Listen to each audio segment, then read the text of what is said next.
Well, today I've had a lot of introductory words, in fact. But I'll start with the word of thanks. Thanks to the representatives of media, to journalists. And I think that what you've done over this year is very important. I'd like to express words of gratitude to these invincible journalists. Really, you've done a lot for the strengths of our nations. The armed forces of Ukraine was fighting, the whole people, the citizens of Ukraine was fighting, and you did your own role. The same goes to the representatives of our foreign partners. So I'm confident that you fully recognize what you've done for the victory. All this feeling will come. So big words of gratitude to you for speaking about Ukraine, for the fact that the whole world is not forgetting about Ukraine. This allows us to remain strong, to remain invincible and unbreakable. So this is already a year of invincibility, so big thanks to you. Big words of gratitude to your colleagues that are unfortunately no longer with us because they've died in Ukraine. We have people like that, representatives of your very important profession. So I guess it would be fair to recognize all those people with a minute of silence to those that we all remember.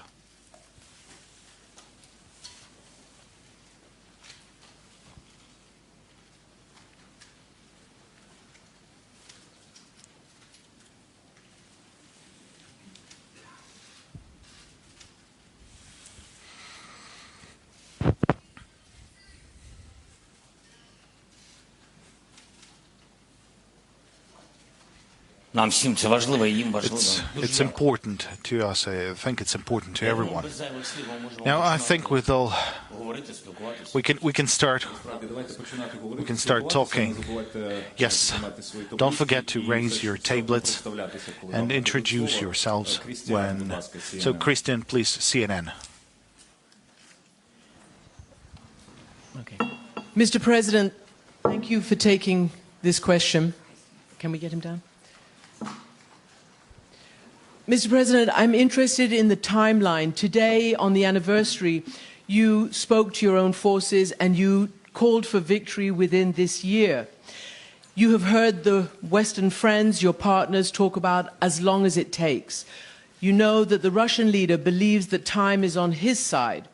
Why do you think that it's possible by the end of the year, and how do you assess the meaning of as long as it takes from your Ukrainian perspective? Thank you for this question.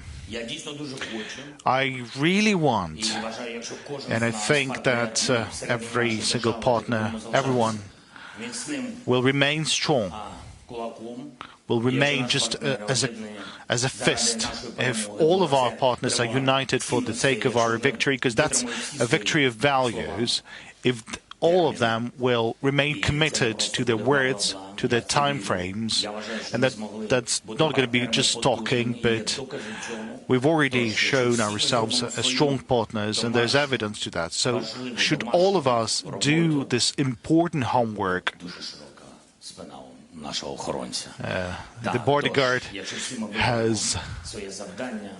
Okay, so if we'll fulfill our tasks, then we'll definitely have this victory. I'm confident that we'll have this victory. And I hope this will happen this year. We have everything to have it this year. We have friends, we have diplomacy, we have you. We have combined everything against this wave of invaders. I think not a single country in the world can withstand on its own something against this war. I think only the United States would be capable to do that, but fortunately they don't have neighbors like that. There's just a couple of countries like that in the world. And Ukraine is facing this war not alone. We have friends. We make sure this aggression, this war would not continue anywhere else. We clearly understand what the Putin wants, what Kremlin wants. We understand what the military political leadership want. So it's important for everyone to focus, to stay working in their own places, and that's it. And then we'll have victory, because the truth, the righteous, is on our side, and the children that we love. And it's so horrible when we are losing them in the battlefield, around the battlefield. But they, Russians, they have countless of victims and casualties. That's their choice. Now, ICTV, Oksana. Good afternoon, Mr. President. First, thank you for your example of resilience, invincibility, and belief. We all believe in the victory, but now a lot of international experts are telling that we have a war of exhaustion, and not a single party would have resources to have an victory, clear victory, and then there will be a negotiation. So how do these negotiations look like? What's the ultimate victory for Ukraine looks like? I'm not thinking theoretically about how those negotiations could take place. We make very specific steps. Ukraine has initiated the peace formula at G20, although we would really like to have it G19 and not G20 in the world. So we've briefed everyone on the peace formula, how we see that. And then there's the outcome of what Russia has done here and how it has an impact not only on our security, because there are different crises caused by Russia's aggressive steps. As you know, the occupation of the nuclear power plant in Zaporizhia, and then the blocking of the sea and all the chains of supply as part of the food security. You know all of those aspects. So what else can I tell you? We've offered the steps, and today we can see some interest in fulfilling this peace formula and supporting that. And I'd like to express words of gratitude to the country, because yesterday, or in fact today night, 141 countries has supported our peace initiative at the General Assembly. So the next step would be to engage as much as possible states for the first summit. I want really this summit to be as much fruitful as possible, so that we would have this summit conducted in a place, in a country that would be able to host as much countries of the world as possible. I'm working with our partners, with the team, in order to make sure that not only the strategic partners that are supporting us from the first days to be there at the Peace Formula Summit. And we're working hard to have representatives from different continents. We're working hard to have Latin America represented at this Global Peace Formula Summit, and so that there would be representatives of the African continent, so they would be engaged in this summit as well. We're also, frankly speaking, I would like to have India, I would like to have China participating. That's true. Our task is to engage as much as possible and to show the whole world that here's the respect to the territorial integrity, to UN Charter, to anyone's right to live. And the more countries will engage, the more support we will have. And we have developed the peace formula in a way which is very democratic. So it's a very clear step. So in order to reduce the risks among the countries supporting us, I mean, any country can support a single point of this peace formula. They could support a nuclear safety, the environmental safety, and you know how many mines are there around the territory of Ukraine. That's why there is a lot of steps that we've offered. And there is also kind of a step that means the bringing of peace, because we need the security guarantees. And this is something we need, like a security package for Ukraine, for Ukrainians. And already we can see that this is the war that has a very significant impact. So security guarantees for the whole Europe. So when there is this fulfillment, and then there is this respect to the international law and to the ordinary people and to the people of Ukraine. So if that would be fulfilled, then we'll get a diplomatic kind of an end of this war. But until that moment, we need to fulfill all these points of respect. Thank you. Now, the Mexican TV first row, please. Sorry, Mr. President, you were mentioning the resolution in the United Nations, the more than 140 countries that voted, demanding that Russia forces leave Ukraine immediately and without conditions. What do you say to the countries, the minority, that didn't support that resolution, that voted with Russia against it, or that decided to ignore it?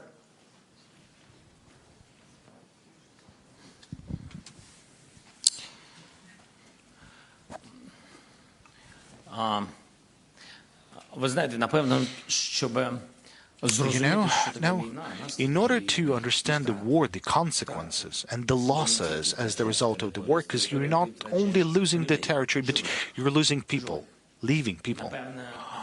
And if you're not at war, if you haven't ever lost anyone, then it's hard for you to understand what's happening. What sort of pain is that for everyone around you? And it's hard to spread this information. And this is why we are working every day in order anyone to understand the consequences of the war, not through having this war, because it's painful, it's a weak position, because you're somewhere there. You're saying that we're not sure that in this way, but in what way? Should you definitely have a war with torturing, with rapes? Should you need to have it in every house of the war so that the people would finally understand the consequences of this bloody war? And then this big sick leadership of this Russian Federation, then there is this journalism to have this information being spread. It's hard to get this information to those countries that are voting against it. But still, we are working. There's 141 countries who voted in favor of that. There is this support to territorial integrity and sovereignty. So there's the answer. How these countries are, what sort of attitude do they have? So there's an answer in this support. Yes, they have to withdraw from your sovereign territory. Now, how do we work with the other countries? We do work. And I believe that Ukraine really needs to make steps forward, like towards the African countries. I think we worked not at a sufficient level. We didn't pay sufficient attention to the African countries. That is why we have a special program initiated by Ukraine. We are increasing the number of embassies in the region, and then look at the Grain from Ukraine initiative and other initiatives on food security. So this is what you need to do. A daily investments in peace. I think we wasted that time for many years since the beginning of our independence, and that is why currently we are fighting for our independence. And that's not a coincidence. We didn't have a strong fist of partners before the war, and that's right. But now we have it. But we're still lacking a number of individuals at this fist of common support. So, and I'm talking about the African continent, the Latin America. It's also very important, and I would really like to have a conference and a meeting, or rather a summit, with the Latin American countries and Ukraine. And it's very difficult for me to leave outside of Ukraine, but I would go to this meeting to tell their media, to tell their society, like, I'm ready to step forward. Our diplomats are making this step forwards. We're ready to work round the clock. If we'll get more hours in the daytime, we will do that. So this is how you would need to work 30 years unfortunately, it was the war that made us work so effectively, but nobody would have expected something like that out of neighboring country of Russia, that you would have something like that from Russia. There's this just willingness to destroy us completely, utterly. And that's why it's not a correction of mistakes. I'd like to say that I don't have any questions to anyone. I don't want to deal with that part of the past. I'm looking at the future. We need the total support of the war, and we will be victorious. We're working on that. And that dialogue is absolutely fair. This is a dialogue with many countries. We've worked on the unification of the European countries, and there's not only the EU member nations, but other countries, countries with different status, with neutral status, and we've worked in order to change this neutrality into the non-neutral status to war. This is also very important. We've worked on this every day, a lot. You have worked on that, and the armed forces have worked on that, because the victory is on the battlefield. That gives confidence. Nobody likes losers, however hard it might sound, but that's the truth. Everyone wants to be victorious, and everyone has to work, like inside the country and outside the country. That's the only way to victory. Thank you so much. Thank you. Dear colleagues, Yalta European Strategy, Sir Jeffrey Nice, do you have a question, maybe? First row. Do I need a microphone? Yes, you do. Thank you very much. Mr. President, those fighting for your country, led by you and you, have put you on moral peaks, not just high ground, from which you can make requests or demands of the Western world, whose methods of accountability for war crimes are unsatisfactory, incomplete, and very, very slow. Will you, for yourselves, and also for us, push for reform of those systems or additions to them that will ensure there can be, because this is in your country's interest, the earliest possible and conclusive determination of where moral right in this war is and where moral wrong is? And supplementary to that, Mr. President, will you consider, to the extent possible, ensuring that accountability mechanisms for war crimes are dealt with by Ukrainians in Ukraine and in the Ukrainian language, remembering that the countries supporting you, if they found themselves in your terrible and unhappy situation, would demand nothing less for themselves? Thank you. Thank you for your question. It's a quite complicated one, but actually it had all the answers in it. It is very profound. And I know there are a lot of risks as far as the peace formula is concerned. Regarding the institutions, first let me speak about the tribunal. Everything starts with political unity. The United Nations platform might not necessarily be a universal one, but there's nothing else that would have more countries that could be politically united. As of now, unfortunately, I don't think there's anything else. And we can support the setting up of the tribunal to hold Russian Federation accountable for war crimes. And we're also working on the mechanism to compensate all the damage caused by Russia on the territory of our country, to our country and to our people. This is a major effort. We're working on it. The diplomats Office of the President, Mr. Austin, Mr. Yermak, Prosecutor General, the Office of the Prosecutor General. Everybody is working hard every day to make sure it is up and running. This is a very sophisticated mechanism. And actually, I have to say that other countries, they are cautious, they are afraid of setting up tribunals.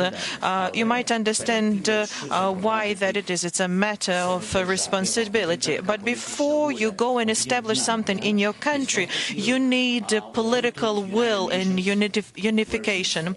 And UN has been very useful in that respect because any government, country or leader can receive support to that process, and we're working on that as well. We are convinced that the resolutions will be supported and voted for. We're working with certain countries that we see as crucial for the matters of tribunal. We see them as leaders. This is actually the Netherlands. We're working with Mark Rutte. We're working with Mr. Rishi Sunak from the UK, with other countries as well. We are thinking about the compensation mechanism. There has already been a few steps already, and our Baltic friends are very helpful. And Baltic Trio and Poland, they have been supportive along the way. They are supporting us with everything we ask for. Why is it so hard? Because, well, to address the first part of your question, these institutions that you referred to were set up a long time ago. They haven't been through this type of immense aggression, and this bureaucratic system does not give a clear answer to the question of when the justice will be served, when fairness will happen. And for those who lost their homes, the economy, everything, they want justice now, and it makes sense that they want justice and fairness. We have specific examples. We were working on the matter of prisoners of war, and Andriy in particular, and other colleagues, they were taking a great care to check the condition of the prisoners of war. As you've heard, there have been tortures, and now the Red Cross, it's an international institution, they didn't manage to the prisoners of war to check their condition. Are they hardworking, insisting? No. We were insisting and working hard. We were doing our best, paying immense effort to get our men and women out. But to this day, we do not have access to the prisoners of war. And this year, the year is a year of the full-scale war. But we have to remember that the war began in 2014. And we know that there are 125 Crimean Tatars that are political prisoners. What is happening to them now? I remember early into my presidential term, we were returning people back to Ukraine, some political prisoners. Everybody thought they were held in Moscow, but that wasn't the case. They were very, very far in the regions. And it was only thanks to Ukrainian, to the ombudsman, etc. And we worked with the OSCE way back when there were attempts at the Normandy format. The OSCE had to verify a lot of matters related to the security issues. It was very, very hard. There was a matter of authority of power. And, you know, I am tired to hear one answer from many institutions. They keep saying, we don't have the authority to do it. So no universal mandate, etc., etc. But nonetheless, the UN, headed by Antonio Guterres, well, in us, we became more proactive. Guterres came to Ukraine, and we helped organize the corridor to transport grain with help of Turkey. So being persistent and being committed to change institutions is what helps. Actually, this war helps highlight weaknesses in Ukrainian institutions, in the EU, on the continent in general, and international institutions as well. And how do we change them? A different security infrastructure will emerge after the victory in the war. Somebody from Ukrainian media, LBUA. Thank you. Good afternoon. Mr. President, you mentioned China and its views not very pro-Ukrainian. China came up with its peace plan this week. However, we're seeing some actions by China, not very pro-Ukrainian, and we also heard some allegations that China might be supporting weapons to Russia. So what do you think about China's position? Well, I don't think that was China's peace plan. It was not a declaration or resolution. I think that China spoke its mind about the matter. And I actually said it once before. China started talking about Ukraine, and I think this is a good thing. But it actually begs a question. What will these words be followed with? Because the steps that are to be taken, this is what's important, and what these steps are going to lead to for us. Because he's talking about us, China is talking about us. Territorial integrity, well, I think what they are saying looks like respect for territorial integrity, doesn't mention the country, but it's our territorial integrity that has been breached. Nuclear security was mentioned as well. I think this is in line with the interests, global interests, and Ukrainian interests. There are some things that make sense to me. There are things that I disagree with, the entire world I think disagrees with, but nonetheless, this is at least something. And I think that we would be safe to assume that if there are ideas that are aligned with the idea of respect for international law, territorial integrity, and some security considerations, we need to put that to good use. We need to work on that with China. Why not? Our task is to get everyone together to isolate that somebody. Next question from Azerbaijan.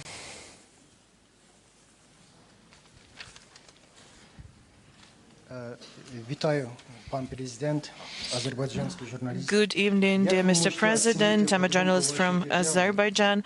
What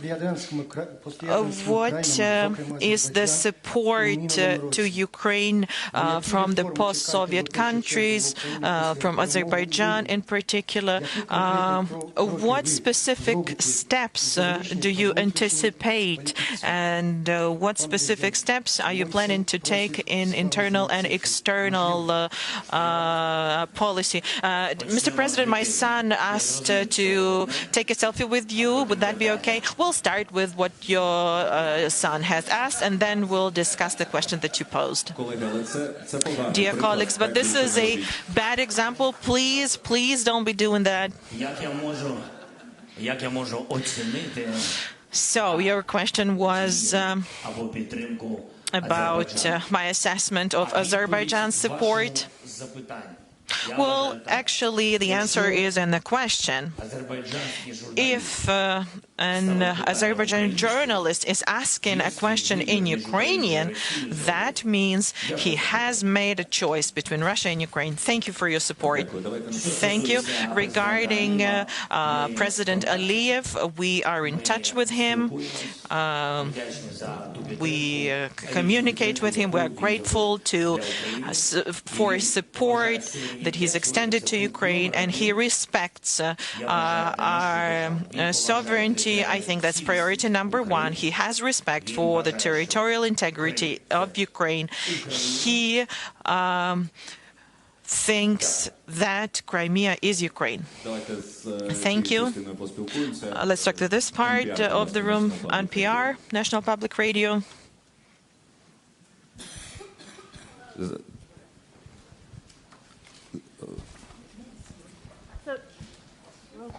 Oh, thank you. Can you hear me? Oh. Now, yes. Okay, hi. Hi. So General Milley says that you can't achieve your goal of kicking all the Russians out of Ukraine. I wanted to see if you think he's right and what that tells you about continued U.S. support and why.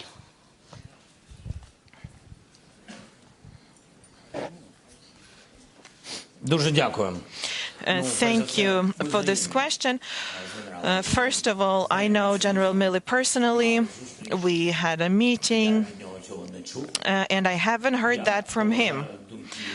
I respect the opinions and views of the military, especially the partners that have been supporting us, that have been leaders in our support. If General Milley really thinks that, I think I would have heard that before.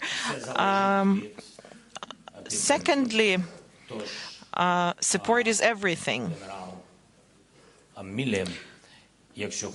So if General Milley з нашої держави, я думаю, він, а від нього це дуже залежить, він повинен пришвидшити постачання зброї. Мені здається, так повинно бути. Що стосується підтримки в цілому Сполучених Штатів, якщо ви не проти, я додам. Я вважаю, найголовніша відповідь приїзд президента Байдена. I think the most important was the visit of the President Biden. There's weapons, other things, and it's up to the President and Congress. But first of all, it's support of the public. And I saw that American people, they support us. During my visit to Washington, D.C., I saw people with Ukrainian flags in the street. So I know that the U.S. support is very, very important. And support is weapons, humanitarian assistance, etc., etc. That's one thing. And there's another thing, believing in our victory. And this is what President Biden's visit was about. And President Biden came to us. And General Milley hasn't been here yet. Sky News, Deborah, please. Thank you very much. Deborah Haynes from Sky News. Do you believe that Ukraine can achieve victory on the battlefield? Or do you believe that ultimately you're going to have to negotiate, maybe even compromise, maybe even talk to Vladimir Putin? And if I may ask a second question, please. Around 20 of NATO's member states have increased their defence spending or made pledges to increase their defence spending following the full-scale invasion of Ukraine last year. Would you like to see all 30 member states increase their defence spending, given the need to continue to support Ukraine? And that does include the UK, which has yet to do that. Thank you.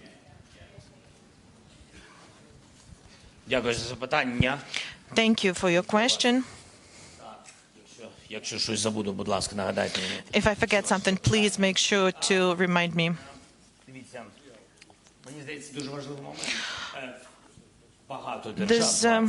This important thing, 20 countries is a lot, but there are so many countries around the world who started to increase their defense budget. So this is a complicated matter and requires a complicated answer. There was a previous question: how do you reform institutional security globally? And you are talking about increase in defense budgets. That's the answer. The war in Ukraine gave rise to the resetting. Everybody understood that the systems are not perfect, that we need something more powerful. And I'm not talking about ammunition.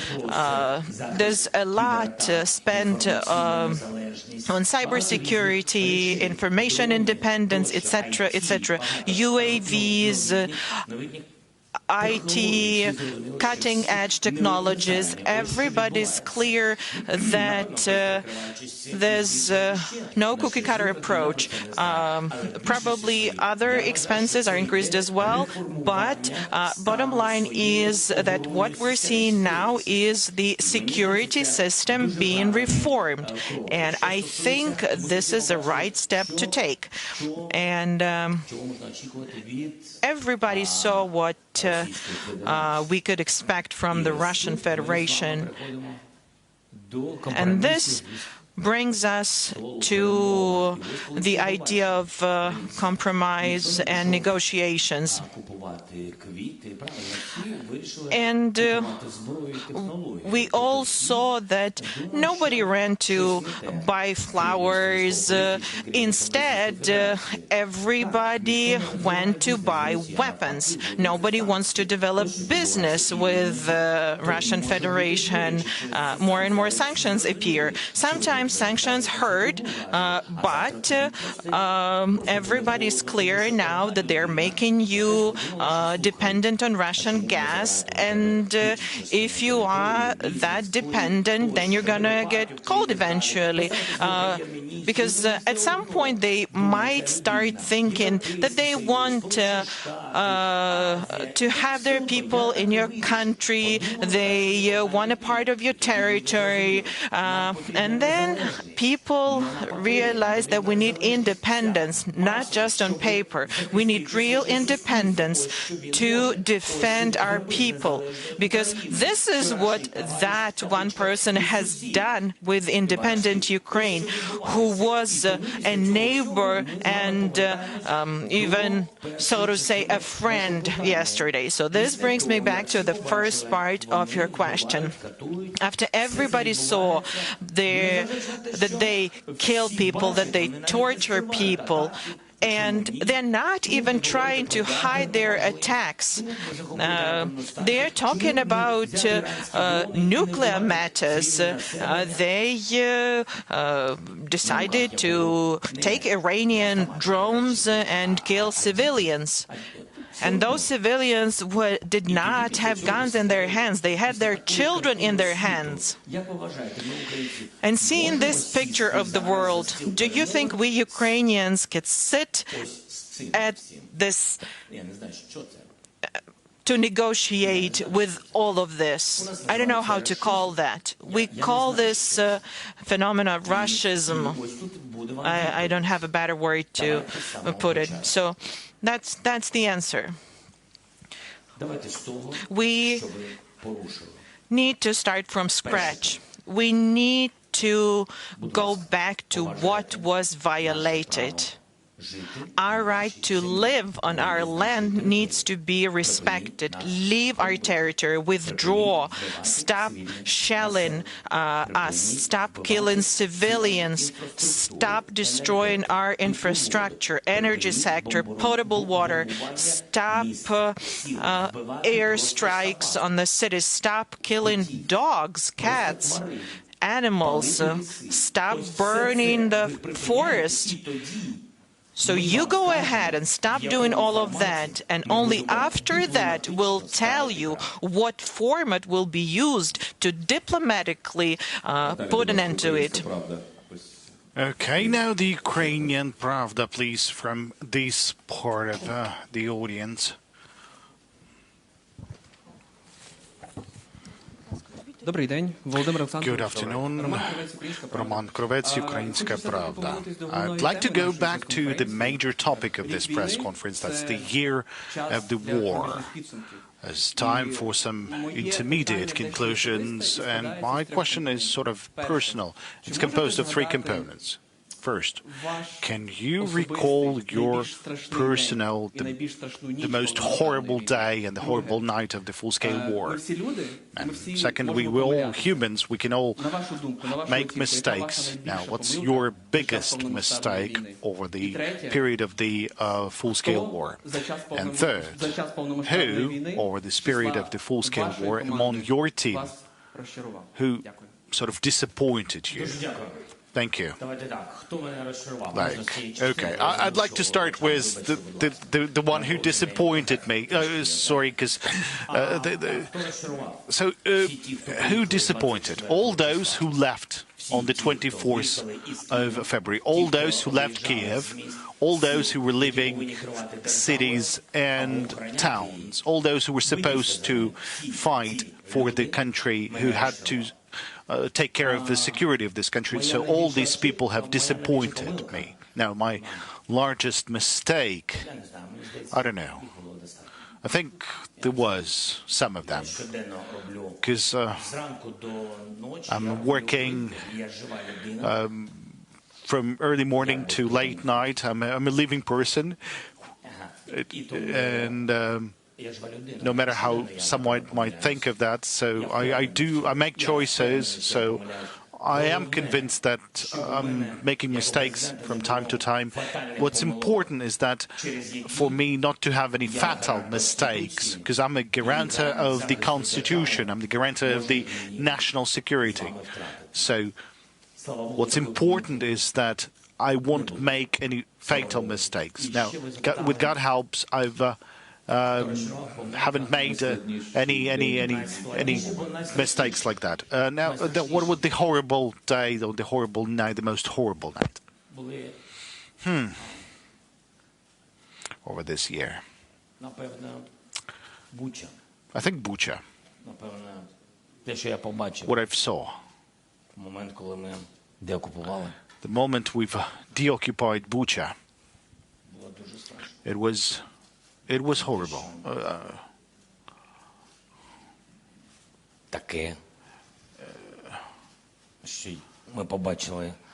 What we've seen, you know, the devil is not somewhere in the bottom, but he's among us. He's on this land.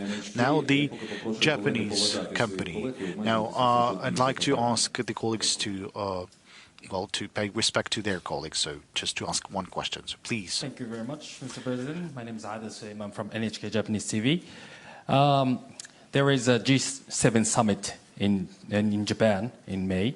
Are you considering joining the G7? Because the Japanese Prime Minister, only Prime Minister from G7 countries didn't visit Kyiv yet. So what's the role of the Japan in G summit to accelerate the support to Ukraine? Thank you. За годину. Дякую за запитання. Значить, що важливо? Thank you for your question. Now, what's important? We have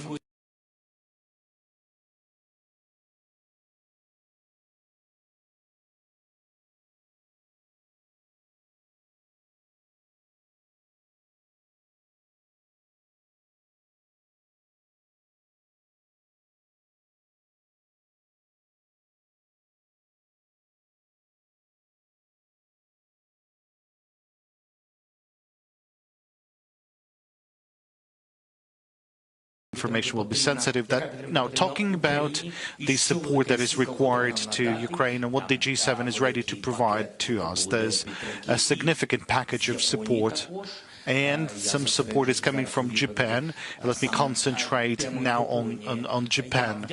So I'm very grateful to the Prime Minister. We have a great understanding. He's very straightforward. So, and at a time of war, I have understood the true value of people being straightforward. There's a clear understanding and clear support. I understand the amount of fund that the Prime Minister is going to coordinate with the Parliament. I believe that's the mechanism for your country, that they need to coordinate the support for Ukraine. I don't remember all the details, but I feel this support and those messages that I've received from the G7 countries. Now, I was invited by the Prime Minister to visit Japan. That was earlier. We've received those signals over the diplomatic channels. The Prime Minister of Japan has received multiple invitations to arrive to Ukraine. He accepted one of the invitations, so I don't know when he will come to Ukraine, but we are really looking forward to his visit, because Japan has provided very significant support to Ukraine. I want to assure you of that. And the role of Italy that has played in the EU. And, you know, there's a parallel in Japan playing a role in G7.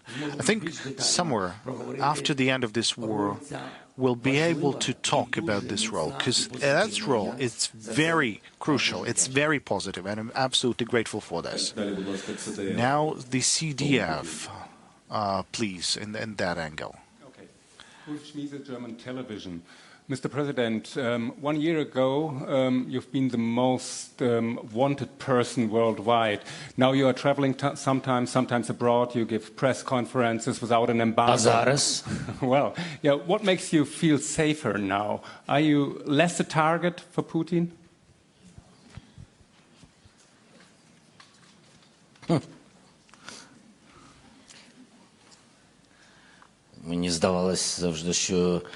I always thought that Germans have more information about Putin's thoughts than I am, but anyways. Such questions, sorry. So anyway, so what am I doing? My task as the president, as the leader of our country, not to make even an assumption of support to Ukraine being weaker. I think that the unity of the world and maintaining this unity, this is my task. Whether I'm doing that right or wrong, I'm not alone in doing that, but still, there's moments, like in the beginning was a difficult moment, but we've demonstrated that we could have achievements, and I had rough dialogues with many, both official and unofficial, and it was a kind of a moment like that, and then the sun has risen in the ocean, and everyone has seen that we are strong. And it's not just a matter of we are stockpiling weapons, for example, somewhere. No. We need that to survive. We are not fighting. We are struggling for our life. And then there was a different stage. And then it was difficult. And it was fatigue. Well, the beginning of the fatigue. And it's absolutely fair for everyone.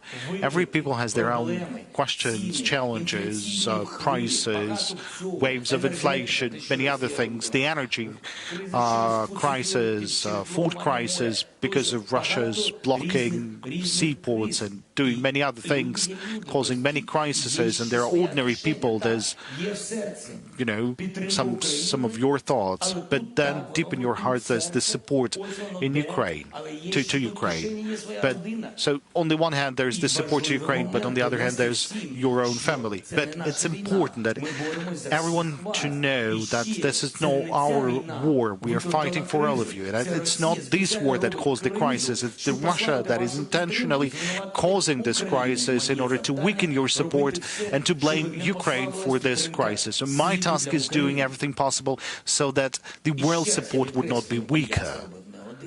But I would like to underline that I wasn't alone in doing so. I was working together with the team, with the office of the President, with the Ministry of Foreign Affairs, with the Cabinet of Ministers, with everyone, with the Parliament, with everyone. Everyone who wanted to do that. And that is a very important aspect. And then there's this moment when you need to show gratitude to the world for not being alone and for even being gratitude to those countries who at first thought of not supporting you but then supported you. So now the moment has time to show your own words of gratitude, because now these countries have their own challenges. So I wanted to come and to support those people. It's absolutely fair, because they done a lot. I don't know how many people were saved by many countries. I mean, Germany has done a lot of contributions, and in the EU, because they've contributed money to the weapons, to the tanks, whether someone might want it or no, or like it or no. That's a fact. So I wanted to do that. I wanted to go and to start a new page for all of us, for our capabilities. Air defense, aircrafts, tanks, long-range weapons. That's my task that I need to discuss one-on-one with the leaders. Now, 1FM, please, at the central row, central aisle. Good morning, good evening, Mr. President. Thank you for receiving us today. Emmanuel Macron, I'm a journalist from the French news channel BFM TV. Our President, Emmanuel Macron, said a few days ago that he wanted the defeat of Moscow, but without crushing Russia. Do you think it is compatible with a full victory of Ukraine? What do you think about this position? And if I may add a second question, you talked about the worst day of the war for you. What, on the contrary, what's been the victory you've been the most proud of, the most happy about since the beginning of the war? Thank you very much.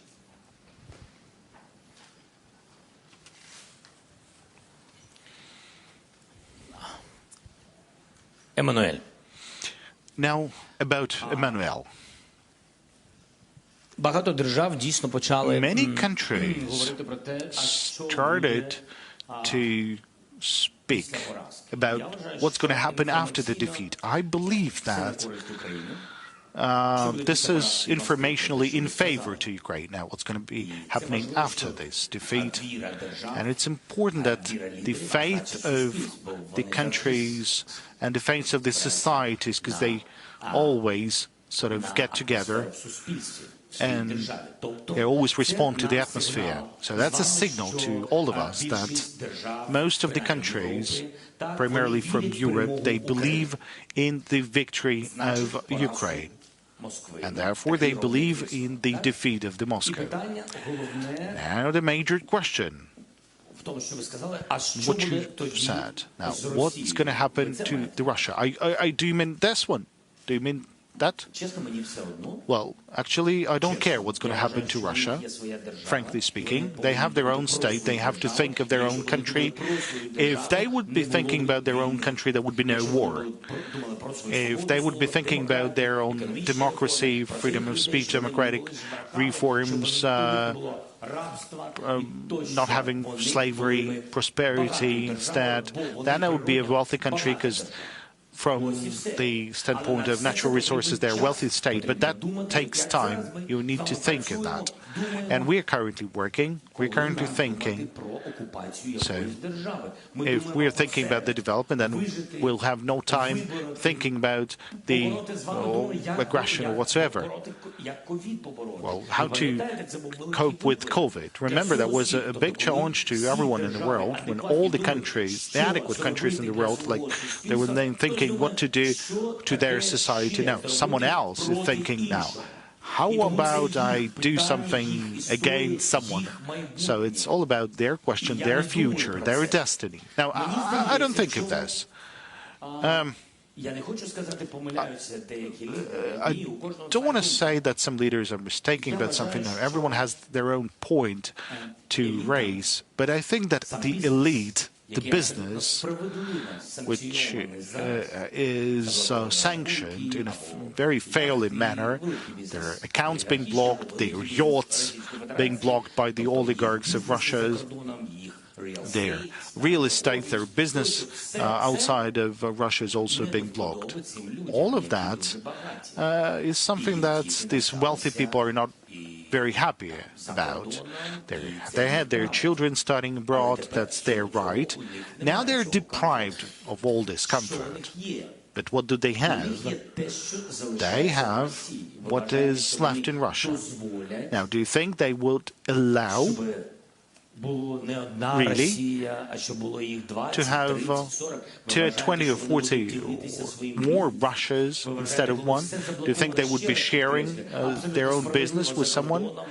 Do you think they would be happy about everything being blocked abroad and they would be not thinking about how to save their money? You know, we think of many different things. And I think they would be able to cope with that on their own. More pressure, more sanctions, more isolation against Russia. In this case, their elite would think what to do inside of their own country, so that with their own new policy, someone might be willing to negotiate. I mean, we are interested in that. Thank you. Maybe a question in Russian at a TV channel called Freedom. Good afternoon. Ksenia Barvinenko, the channel, there will be a question in Ukrainian, even though that's the Russian channel. A year ago, when we were all shocked with the full-scale war, still everyone was calling upon our Western partners to provide us the aircrafts to close the sky above Ukraine. At that point, everyone was telling that it's impossible. Well, the same was about Leopards, but Leopards are already in Ukraine. Now, talking about the aircrafts, there's a lot of debates. We can hear a lot of statements. 3 weeks ago, the U.S. President Joe Biden said that they're not transferring F-16s to Ukraine. And then we're hearing statements from our politicians, from our ministers, that there is already a dialogue and there will be a positive decision for Ukraine. Now, can you explain what's the real situation with the F-16s? When are we going to have them? Maybe if not F-16s, maybe F-22 Raptors or something newer. The Victory Day, I would like to finish answering the question of the French journalist. The Victory Day is going to be the happiest day for me, and not only for me, but for every Ukrainian. And now to your question.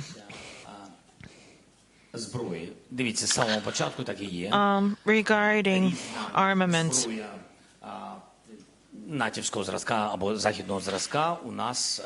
there are different types of native weapons that we didn't have, and it's understandable because we're not a member of NATO. And I think it's a great accomplishment that we started receiving the 155mm caliber of artillery, HIMARS. So that was a victorious page in this war. It was very timely and it's very accurate and precise. Armored vehicles, we need them to protect our people. And there are all sorts of armored vehicles, BMPs, BTRs, tanks, and initially nobody even wanted to hear about the tanks. You were right. But then we found a moment, we found a key, and we did something. Last autumn, we saw that we are capable to take back our land.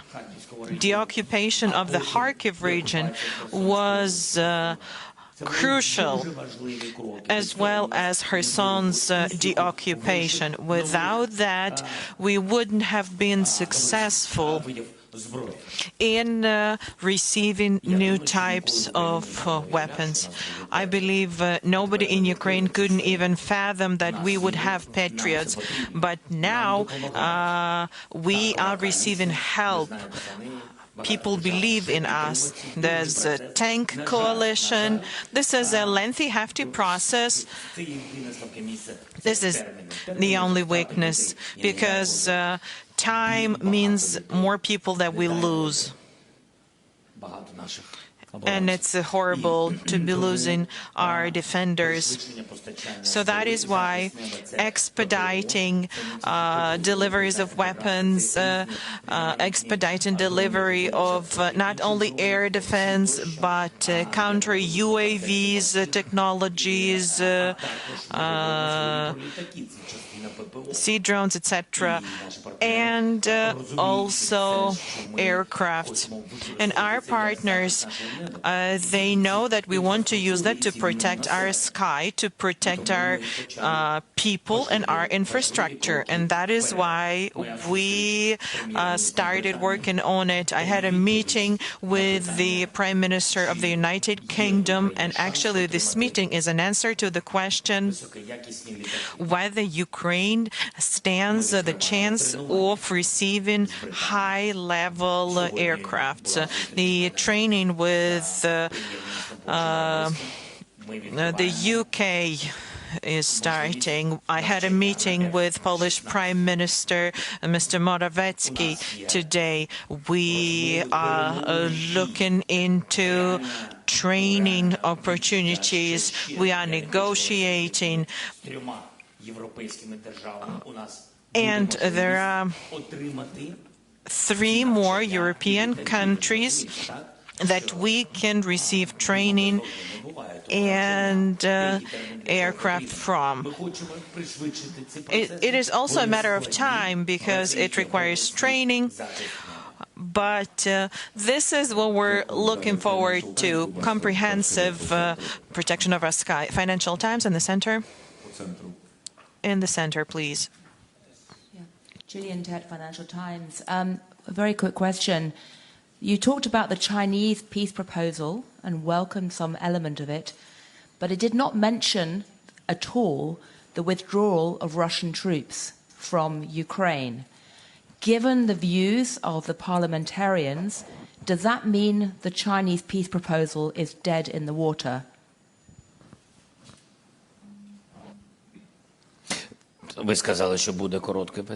You said it was going to be a short question.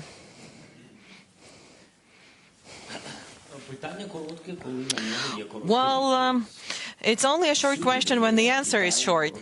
Well, everywhere where there is China, it's very hard to find a short answer.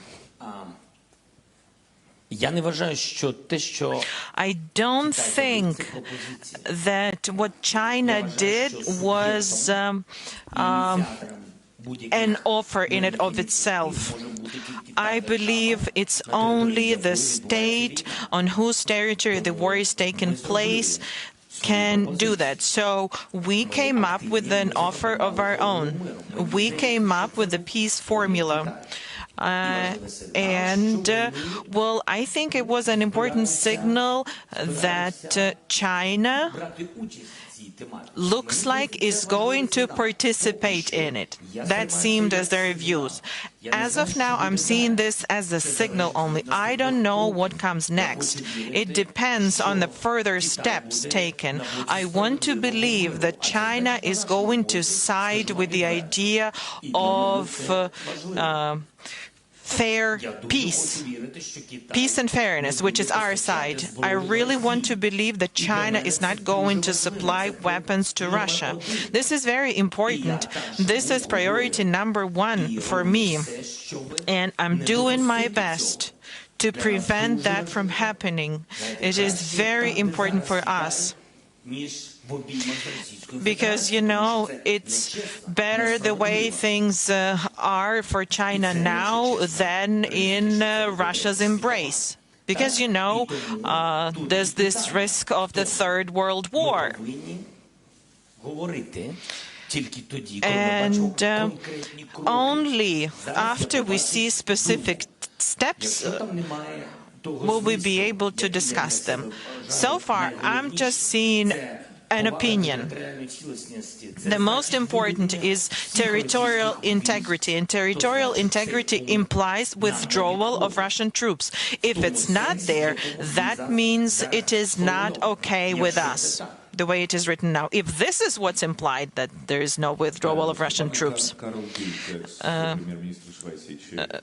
Prime Minister of Sweden, Carl Bildt, no question? Okay.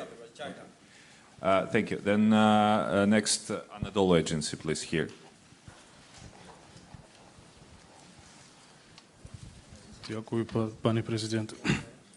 Thank you, Mr. President. Can I ask a question in Russian? If Turkish President Erdogan prepared for negotiations in Istanbul, and if Russian President were to wait for you there, would you accept that? Are you from the Turkish television, Turkish news agency in Turkey? I just had a conversation with President Erdogan before our press conference. We had a nice conversation. I expressed my condolences. You know that this is a tragedy for us as well. And the President reached out to me, and we sent Ukrainian specialists to help with this earthquakes situation.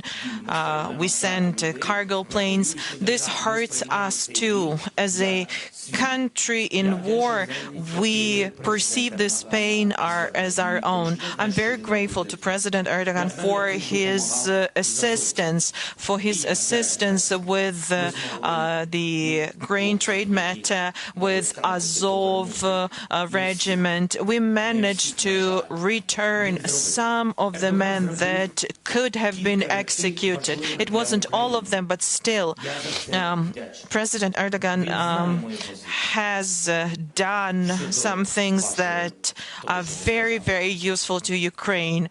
And he knows what I think about what you asked about in your question. He knows about my views. I reached out to him and we discussed it even before the war. And I told him,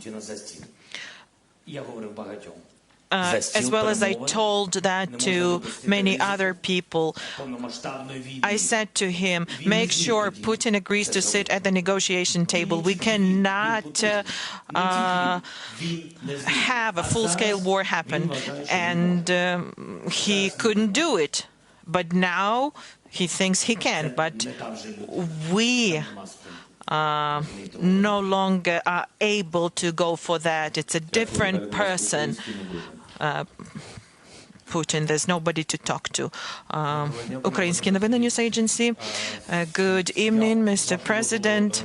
If I may, I'd like to ask a question about internal matters, internal processes. As we remember, in 2021, the National Defense and Security Council imposed sanctions against 100 Ukrainians, the so-called blacklist, the U.S. blacklist. Those were the people that were sanctioned there. And there were a lot of well-known businessmen, high-ranking officials in that list. But also some people were missing in that list, and they should have been there. In particular, talking about an official, Eduard Stavitsky, now known as Nathan Rosenberg. In 2021, the U.S. Treasury imposed sanctions against him, but unfortunately he's not under sanctions now. And you know what kind of person he is. You know that he's been anti-Ukrainian, he's prosecuted by our Ukrainian law enforcement. So the question is, how can you explain that during the 9th year of the war and 2nd year of the full-scale war, people from Yanukovych circles still have businesses in Ukraine. It is not sanctioned. And one more. Well, just a minute. Let's answer. Let's address this one. First of all, I'm not quite clear who you were talking about. Well, every time the U.S. gave us a list of persons to sanctions, we would mirror that and sanction them. And if the person you're talking about is culpable, then we will correct ourselves, but you have to be clear that we're talking about hundreds of people that were sanctioned. I cannot have information and know about each and every one of them. Well, you could just give me the materials. Bogdanov, who is Bogdanov? Reznikov-Budanov's case. We remember what happened and what didn't happen.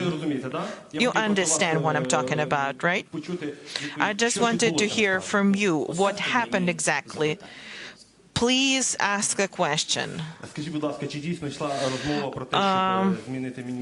Was there a talk of replacing the Minister of Defense, Reznikov?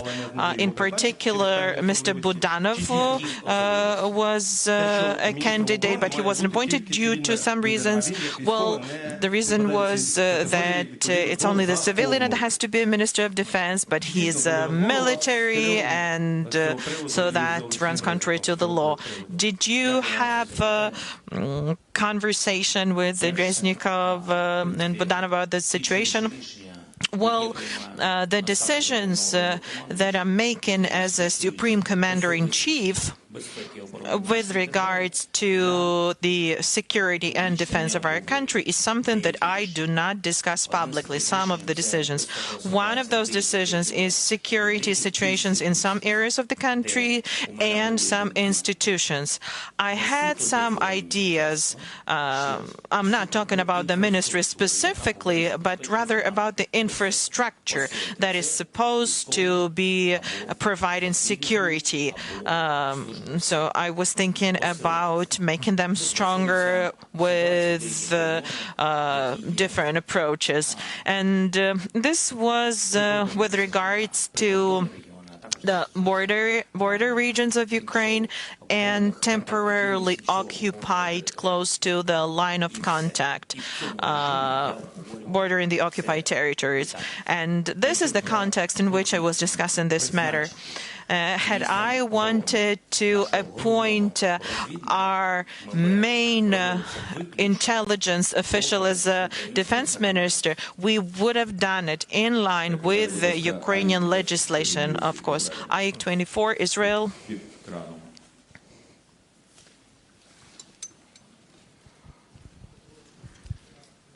Thank you, Mr. President. Regarding Iran, you reportedly said last week to our Israeli foreign minister that Ukraine and Israel share a common enemy inside Iran, in the Iranian regime. Now, how does Israel help Ukraine in curbing the Iranian military aid to Russia, maybe with intelligence, maybe with know-how, and also, you know, these alleged Israeli strikes on Iranian military infrastructures, do they actually help Ukraine?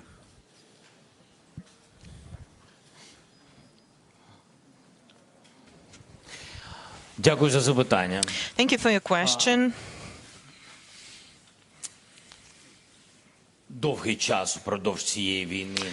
For a long time during this war, I was really looking forward to Israeli support, not only from the public, but also from their political leadership, from various institutions. It was important. Historically, Ukraine has had amazing relations with Israel, and there were various conversations at different levels with different officials, public and non-public meetings in different formats and in different places. And it was hard to change their position because Israel has quite an easy situation with relations with Russia, Syria, etc. But I really want them to be not a mediator, but I really want them to choose a side, Ukrainian side, because I cannot imagine Israel supporting war. Israel is a country that for dozens of years has had war, so I couldn't even fathom that. And I'd like to address what you asked about. I know I have all the answers to the question, but unfortunately I will not be able to share them here. I cannot jeopardize the improvement of Ukraine and Israel relations that has begun. SBS Australia and then SBT Brazil after them. G'day, Mr. President. Most of your allies have reopened their embassies here in Kyiv. Australia has not, citing security concerns. Would you like to see Australia's ambassador return to Ukraine? And if he does not, will it affect relations between Australia and Ukraine?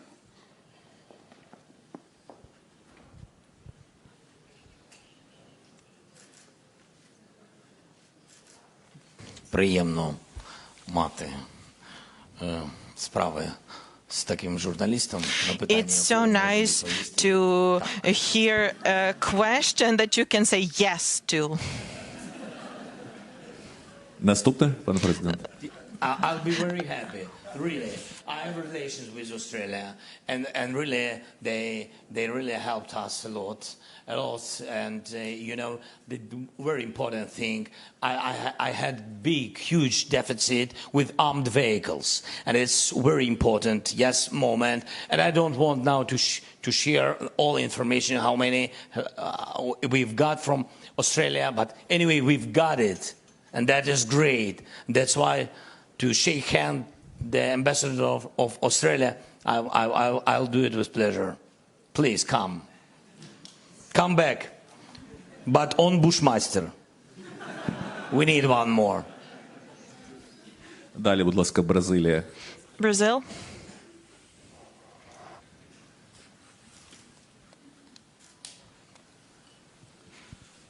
Mr. President, President Lula is trying to gather countries outside Europe and North America to facilitate, to bring both sides to the negotiation table.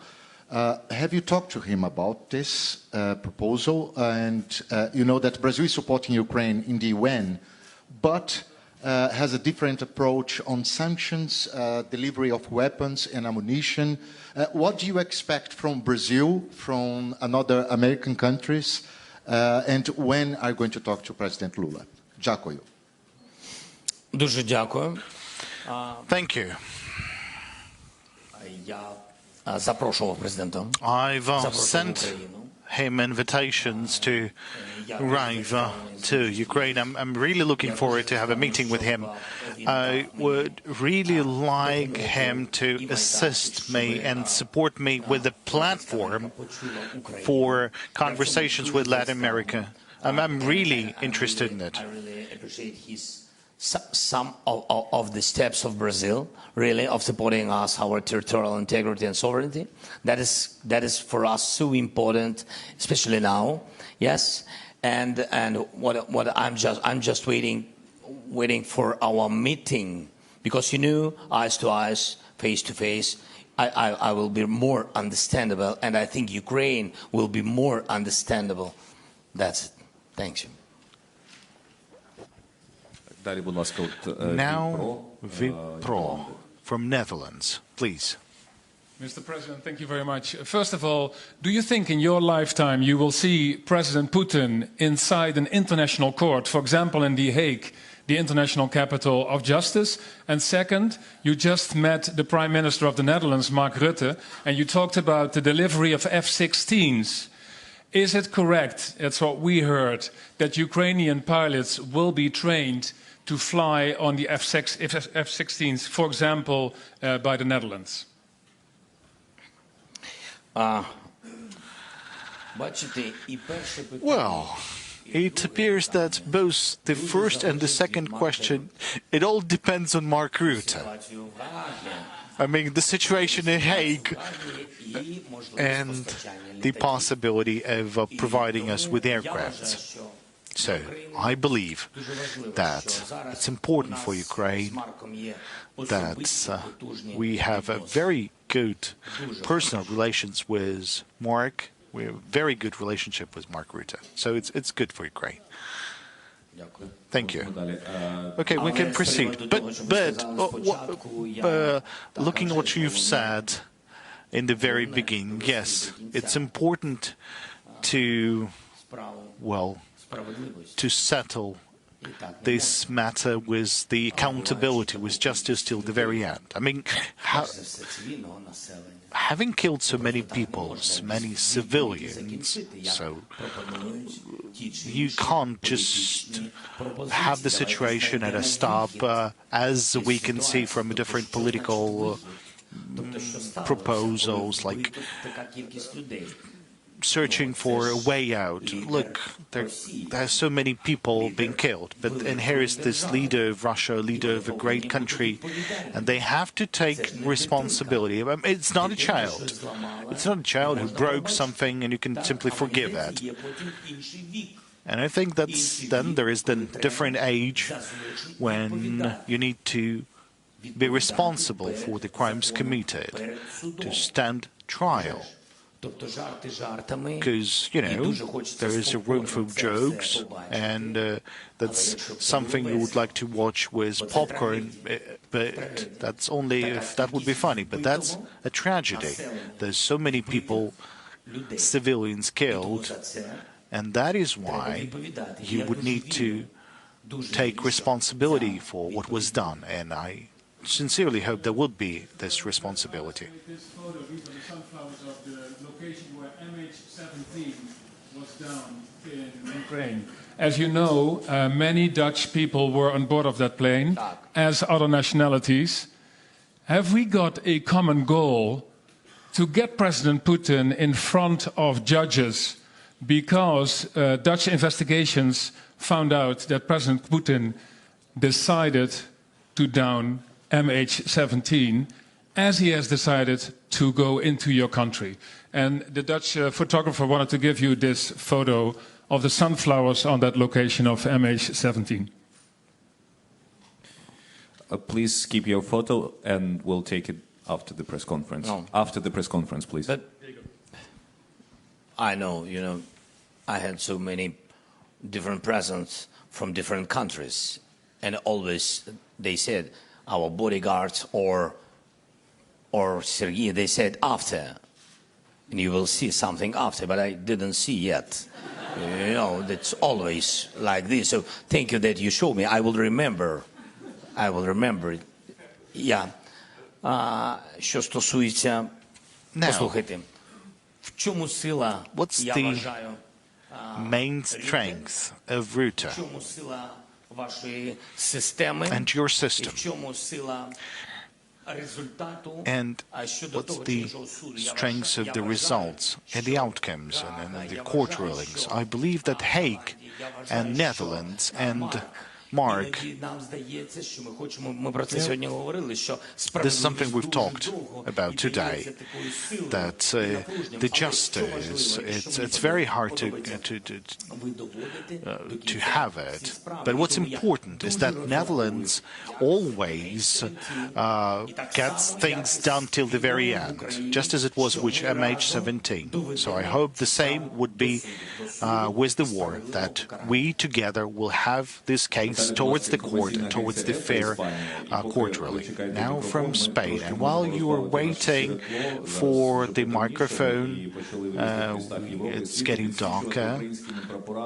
Now, and different countries are now illuminating their buildings, and we can see Madrid, while they will have questions from Spain.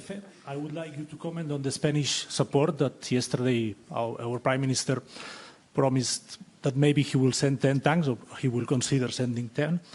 And which role can Spain play in your goal to get closer to Latin America? Thank you.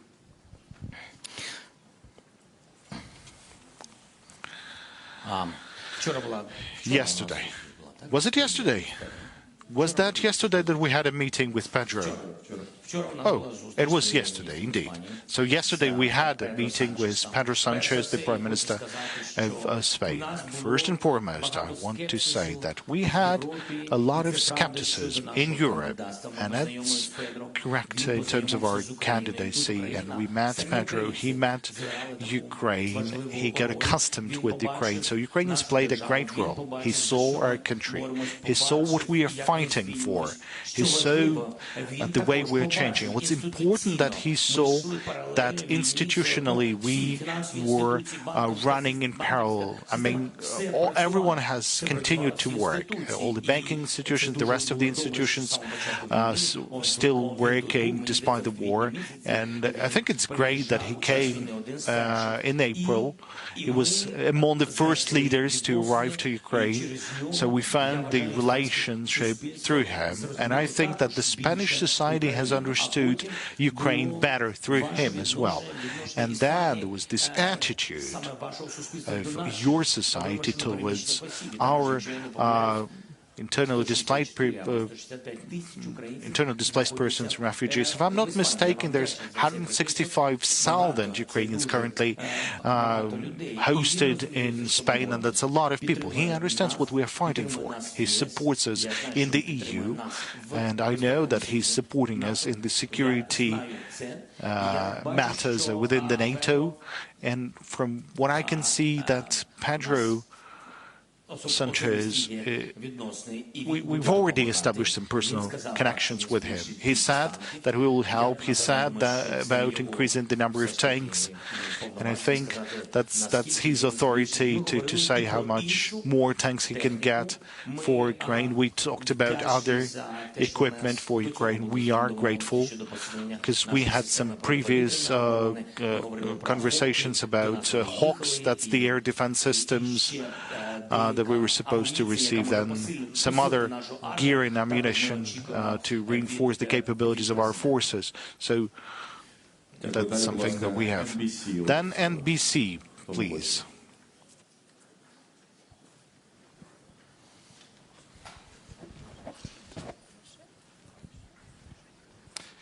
Thank you, President Zelensky. Last week, the president of Poland had said that if this war is still going on 1 year from today, there's a real danger that an empowered Russia will invade another state. Given how effectively you have held back a Russian advance with NATO's help here in Ukraine, is it even conceivable that Russia could invade another state, particularly a NATO state? На жаль, так. Unfortunately, yes. Unfortunately, I believe it's possible. And that might happen. Why? I can give you an explanation. President Putin needs to demonstrate successes and victories. So there is not going to be a success on the battlefield in Ukraine, and he will not succeed with the massive revenge in Ukraine. So he would need to demonstrate success, and everyone understands that he can have success in weak areas, and better it would be countries that was under the influence of Moscow before the war. or during the Soviet times, and it's better to have some sort of conflicts or maybe some sort of Відбувається. І тут Молдова, ви знаєте приклад Молдови. You know the examples of Moldova. You know that our intelligence have intercepted the documents, and I openly, publicly told this. I brought this information to the EU. I have provided that. Well, the moment I have received this information, I transferred that information to the President Mayassandu, and there's evidences that they wanted to replace the leadership of the country. Now, let's think how they can do that. How? I mean, they don't have common borders with Moldova.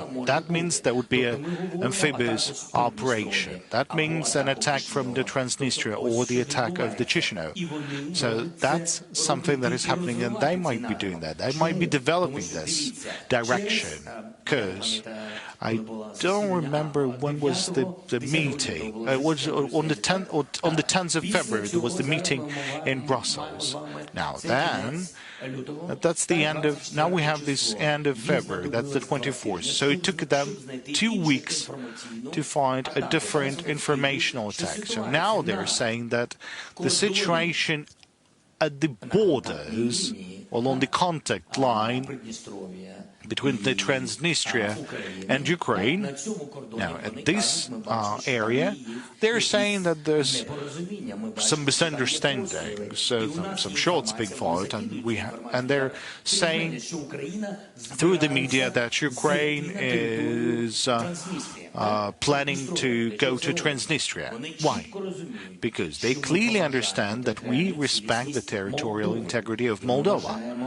And we believe that the territory of Transnistria is, in fact, the territory of the independent country of Moldova. And they keep provoking us. From the very beginning of the war, we had some shots fired from Transnistria, and they wanted us to go there. And I told Moldova to think about this and to how to settle this issue, because that was a very difficult situation. That was in the beginning of the war. They tried to provoke from different sides. There was informational hybrid war and steps being made like that. So I think that Russia will try to have at least some sort of success. Look, a missile crossed the airspace of Romania. You know that, and then that missile hit the Ukrainian territory. So they will keep on doing steps like that, I mean Russians. And it's better to prevent such capabilities through sanctions and through making any other steps. We have a question, maybe from this area. We have a question from Romanian National TV.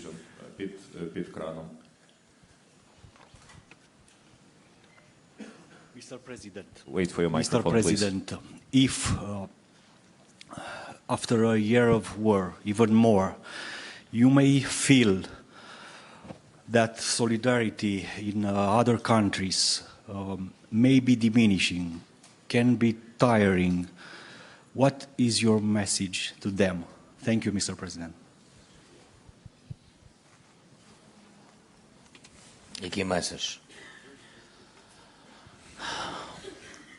Складно говорити про зменшення підтримки України. It's hard to talk about diminishing support for Ukraine when you keep showing everything in yellow and blue in different parts of the world, and I'm very grateful for this. You can't reduce steps like that or diminish steps like that. You can't diminish work that you're doing, and of course you should not reduce the support to Ukraine. What I'd like to tell your societies, maybe you learned more about people from Ukraine, because you've hosted a lot of people who were forced to leave, primarily women and children, and I believe you understand that. The majority of them, they're willing to return, and by helping Ukraine, you're helping all of them. Now, if you will reduce that support, that's your support, that's the support of your integrity, of your sovereignty. Just now we told you that a missile crossed your airspace, but you're a NATO member nation. Now, God forbid this missile will hit your territory, what the NATO will do? They will have to select what to do. Should they preserve the unity in NATO and show the strength, or no. Now, if they would need to show the strengths, they would need to search for the response options, different ones. I'm not deciding that. We're not a NATO member nation. But I want my voice to be heard not by the NATO member nations, but the societies of these countries. These people, the ordinary people. Ukraine has no right to fall just for the sake of preserving or defending the European continent from the horrible war. Because I believe that Russia may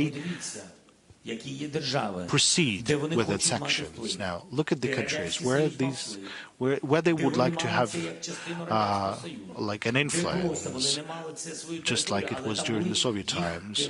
Where did they have their KGB? Where did they have their armed forces being deployed? Now, let's analyze where they might be happening, and you will understand that this will be a chaos. We cannot let this happen. Now let's have a question from Suspilne, please.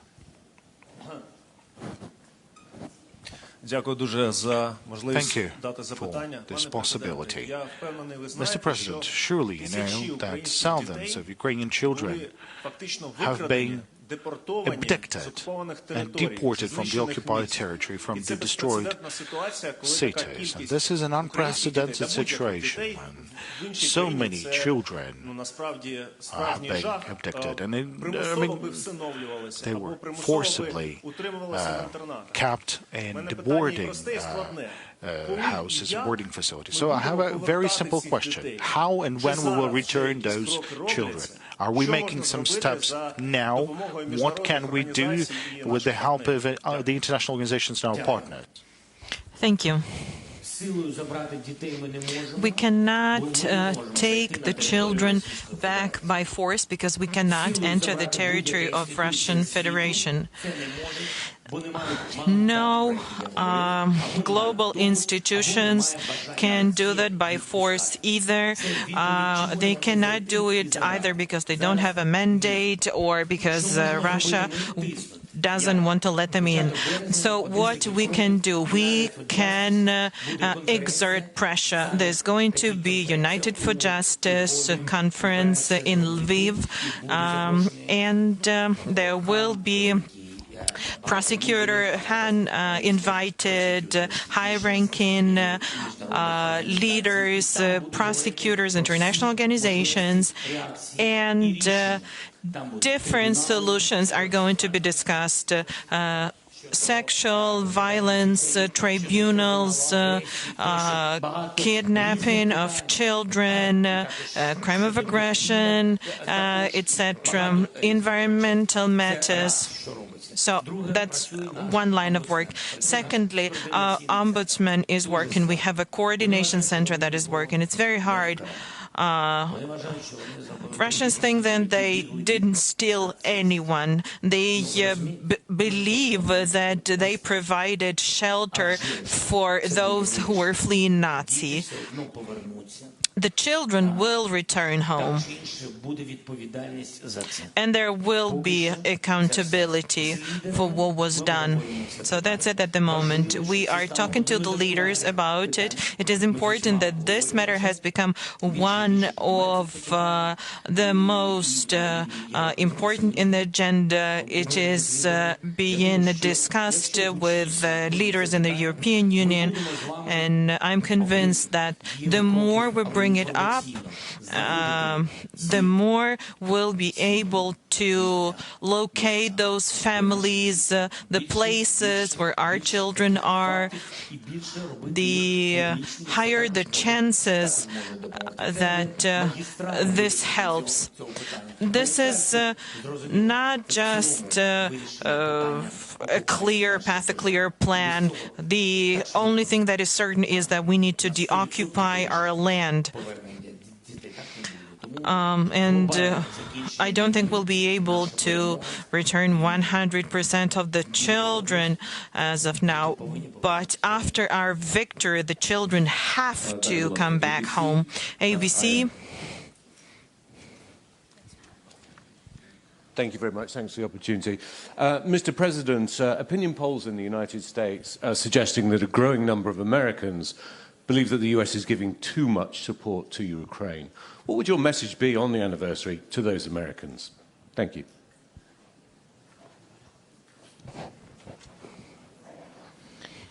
I would like to thank the American people.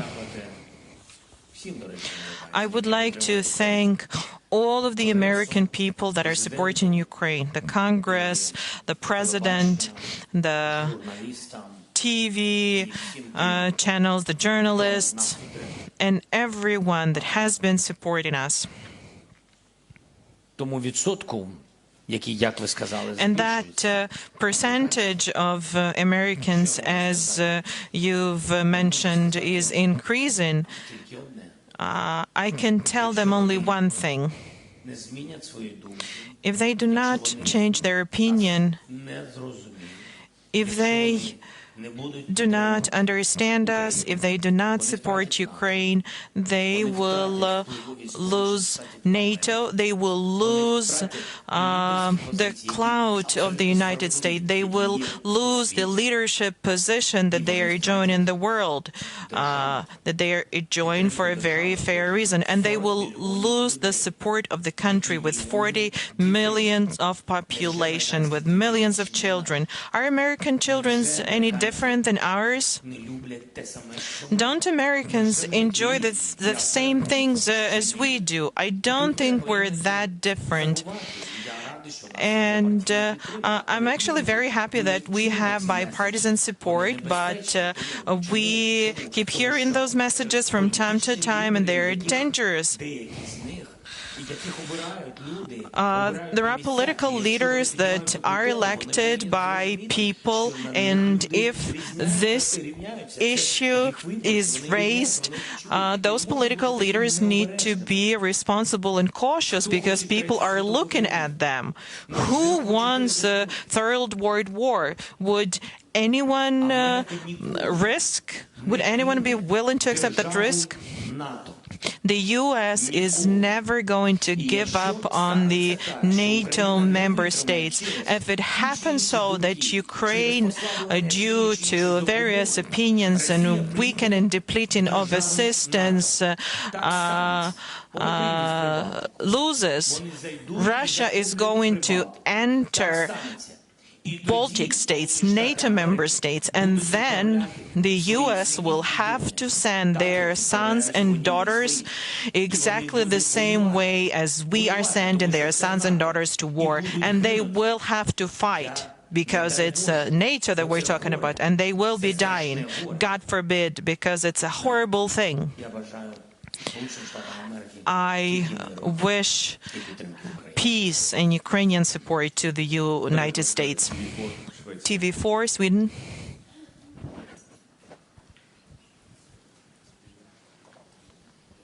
Thank you, Mr. President. I'm Anders Kraft from Swedish TV4. Thank you for your hospitality. The people here are very nice. It's my first time in Ukraine.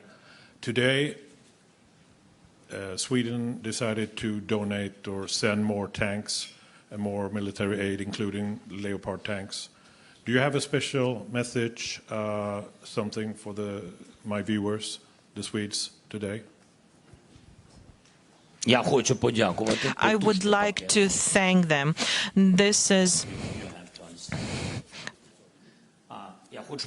I would like to thank them.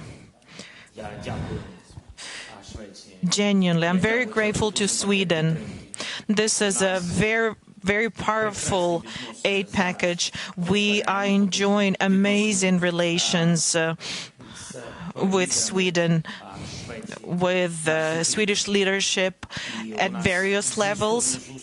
And we have some very high-quality meetings and negotiations, and there was a very good visit of the Prime Minister And we are about to reach a very important decision. And it's hard work, so I wouldn't want to give details of it now, because we all need to prepare for that properly. But there's one thing I would like to say. You're doing a great job. It's a great decision that you made to become NATO members. And as you know, Putin managed to unite a lot of countries, people in those countries. And I'm very happy for you. I'm very happy for Finland, because it all means NATO becoming stronger. And NATO becoming stronger is not about stronger armies. It's about better security. So that is why we want to be a member of the alliance. We want to be protected. We want to be helping others. It's about collective security. So I'm very happy. There are some things to work on, and I'll be honest with you. You have to know that Ukraine is also helping Sweden. Thank you. South Korea, JTBC, if I'm pronouncing correctly.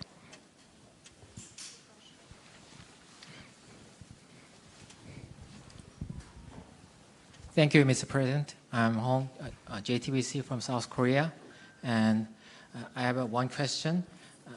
Recently, NATO Secretary General urged South Korea to allow direct arms support to Ukraine.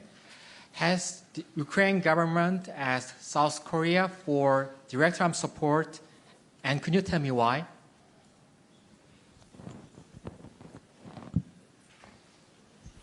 Well,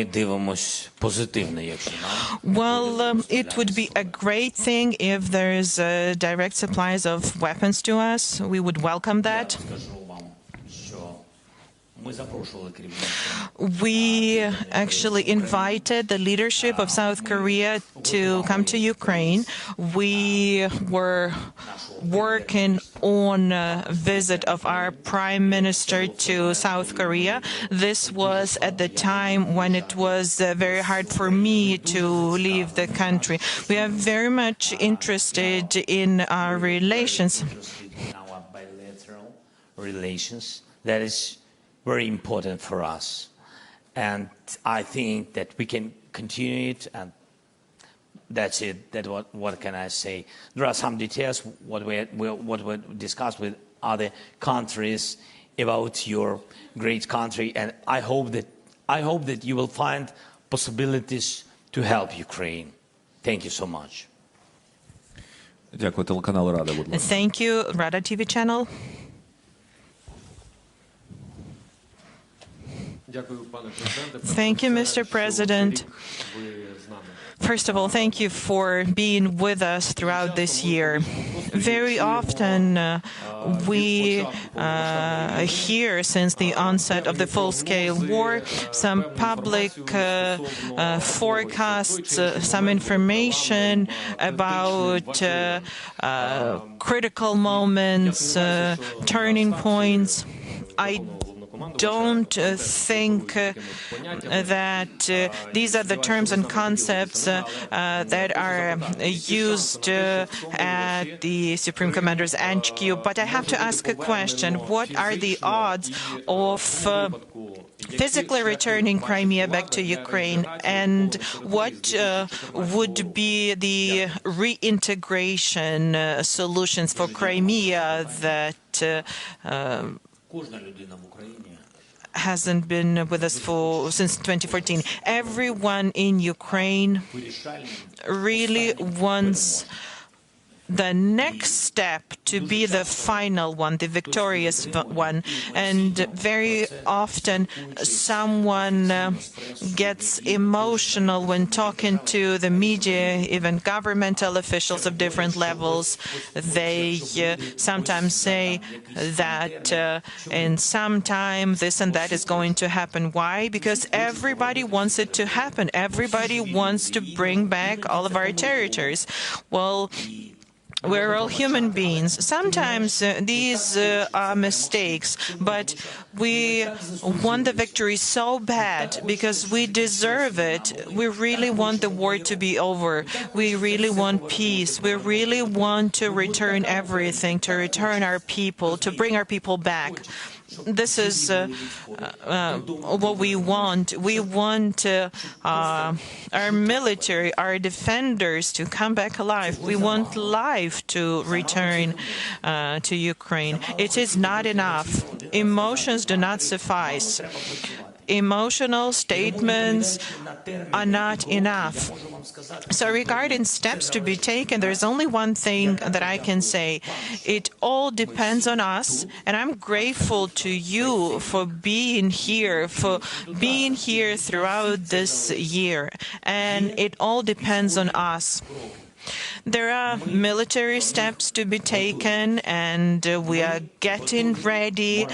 We are ready in spirit, and we are getting ready as far as weapons are concerned, as far as forming brigades, attack brigades are concerned. We are sending different people to train, not only in Ukraine, we're sending people to train in other countries because there are different weapons and we need to be ready. And there will be fair deoccupation steps and measures, and we can only hope that they succeed. BC, please. First row. Mr. President, you've made clear your belief that you can win the war this year. You've been clear about the importance of support and the speed at which it arrives. I wonder if in a year's time that victory doesn't arrive and you host a similar meeting like this, what do you think the most likely reason for that lack of victory would be? And if I could respectfully ask you to answer in English, I'd be very grateful. Dziękuję.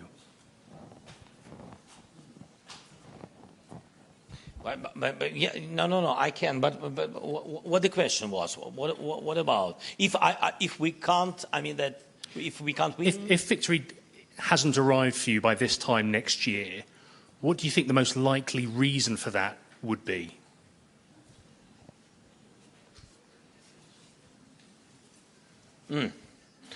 Okay, so the most important thing that the unity, that's true, because in the unity there is a huge support or weak support.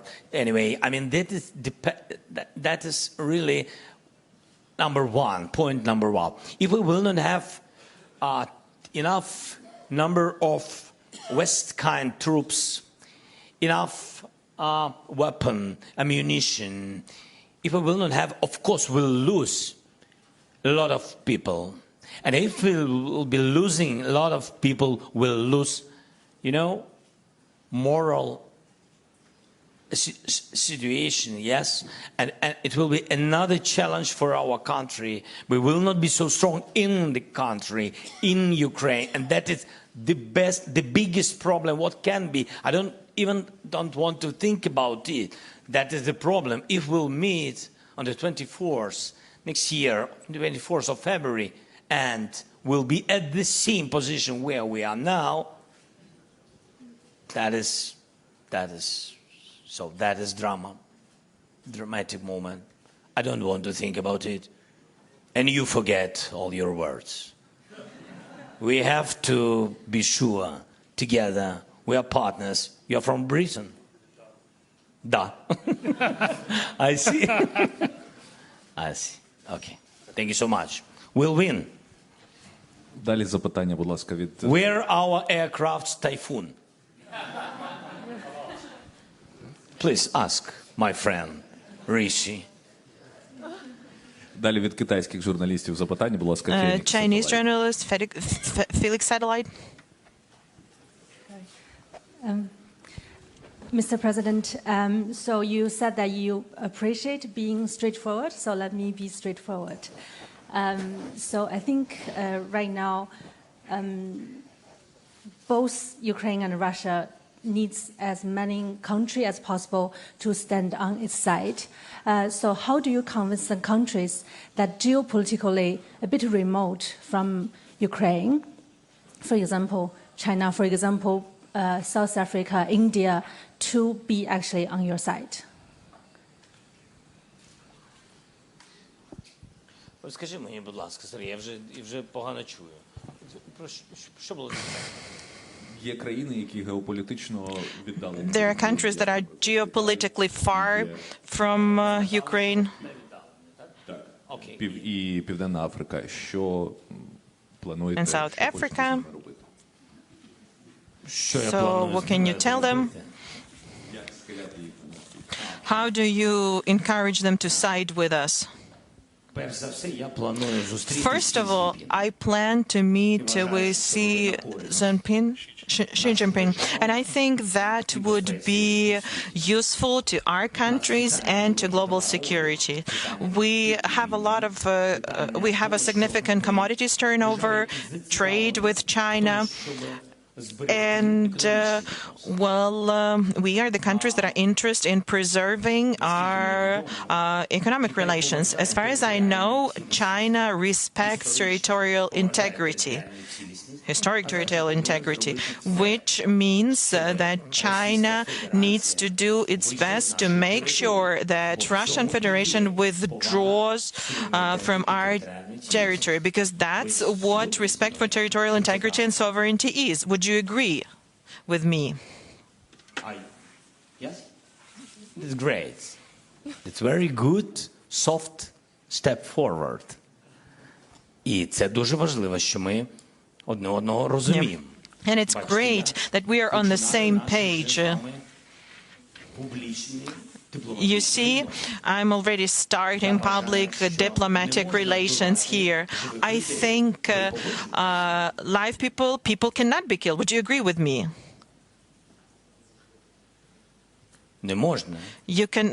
Living people cannot be killed.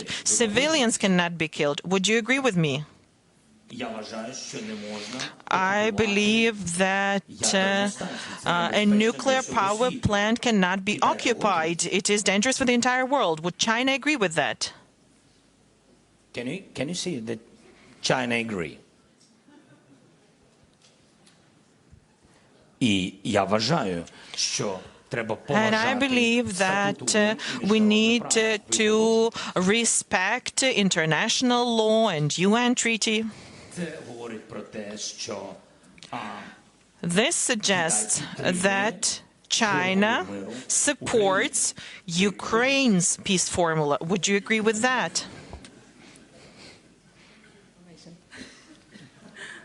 You see, we have so many common issues. We have to speak between us without somebody else. Okay. Thank you so much. Давайте далі запитання від So, Аргентини. let's have a question from Argentina then. Maybe the journalist will say that this country is also politically distant from Ukraine. We'll see. Thank you, Mr. President.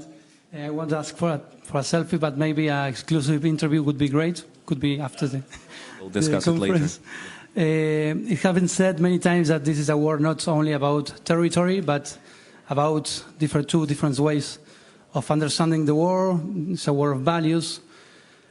Taking into account this difference, in which place do you think, in which place do you place the countries of South America, taking into account that Argentina, Venezuela, Mexico, they have some roots or some bounds with Russia?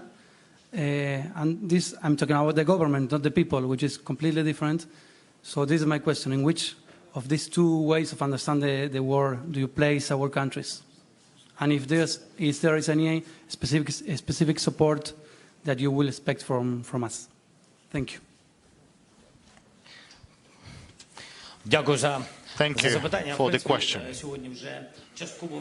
I have answered partially the questions on South America. We are interested in having relations, in understanding what exactly is happening in Ukraine. The Russian Federation has made a large informational campaign on the territory of Latin American countries based on their previous bounds. We are interested in you learning the true information. We have shared values. I don't want to repeat about this. We need to talk, really. We need to talk, and Ukraine has to talk to all the countries now, to all the countries that are not willing to support the destruction of the territories, the destruction of the states. We have to talk, because we're all interested in global security, because there are so many natural challenges. You can see what's happening around us, and therefore we have to think how to preserve the humans, the environment, the planet for our new generations, but we shouldn't think of how to occupy, how to make aggressive steps, how to wage wars, and how to create war and create military conflicts. So at this point, we're on the safe side, same side. I just want us to know one another. We are lacking the embassies. Unfortunately, we weren't represented at all the continents that we talk about now so much. And we talk a lot, and this is not a coincidence. And answering your question, what role, what priority role is played? We believe you as equals. We treat you as equals. We treat you as countries that have a priority in terms of the relationship and building relationship. We can think not only about the security, we can also talk about things that are so much important to your business, to your people, anything that you might be economically interested in. Now the question from Reuters. I think it's in the other corner. Please. Max Gunder from Reuters. Currently, the United States still have not provided Ukraine with long-range weapons like ATACMS that Ukraine have requested. Now, does that make the deoccupation more complicated this year? Thank you for this question.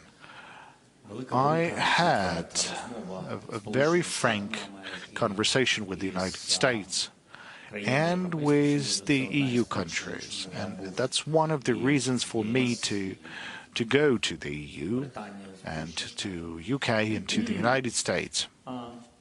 Now, they know. You know, it's hard to kind of realize, based on the informational space, what was in Kherson, what was the deoccupation steps, why or where did they redeploy this 40,000 men, why the East has become reinforced. They don't know all these details, that the enemy was running. We were pressing them hard. We were making them retreat from one bank to the other bank, and now they're deploying the weaponry on the other bank and hitting our civilians. And we have to keep on saying and explaining that long-range weapons is about the protection of our civilians, because many partners, they have their own kind of thoughts in terms of supplying ATACMS and such powerful weapons. And by the way, we've agreed with the UK. A different kind, but still it's a long-range weaponry, and we had to work a lot, because there's different kind of realization in terms of Ukraine needs long-range weapons to fight or to hit targets on the territory of Russia. And there's, thanks to Telegram channels, there's different sources of information that are institutionally represented in many countries around the world. I don't know why this is happening. In some cases, that's an informational policy of Russia, like a wave of disinformation or misinformation. Now, in some cases, that's internal fears that Ukraine could not be provided with F-16 ATACMS or others, because Ukraine would be hitting targets on the territory of Russian Federation. But I want to tell you publicly now, we are working hard so that people have understood that Russia has deployed their weaponry specifically at a certain range on the occupied territory in order to kill civilian population. Now we need to hit those targets and defend our territory and defend our people, to hit the weapons of Russians that are currently located on the territory of Ukraine. We are protecting our own population. We have Kherson. I've explained a lot. I've talked about the banks, I talked about the details, the streets, the amount of population. That's a wonderful city with a population of over 500,000 before the invasion. And then when we deoccupied and the people were happy, there were only 85,000 people. Only 85,000. Someone was forcibly deported, others were killed. We found graves, someone left the country, and when we've deoccupied in a week, a couple of thousand people have returned. Like what Russia has done. They've deployed weapons on our territory and started firing from the other bank of the river Dnieper, knowing that our weapons would not be able to hit them. And they were killing civilians. And now there's people being killed. And so the people were leaving the city. And where are they heating? They're heating bus stations, electricity, potable water supplies, gas supply pipelines. That's what's happening. I mean, you try to go to the hospital, they're heating hospitals and schools. So that's what happened. And it's hard to find information like that. So even if you be reading things like that, you know how many spams are there in addition to the correct information. That's why any person, different leaders, they're reading, they get reports from intelligence, but still, I mean, you can trust that or not. You need an emotion as well. People would need to understand this, and they would need to receive true information from Ukraine. So that's why we need to talk to Africa, to Latin America on different matters, and really we need to talk to US, to EU, so that we would be provided with long-range weaponry. This is a challenge. Another bigger challenge is the aircrafts, but we need to exert pressure. We need to keep on talking. Thank you. Now the fifth channel.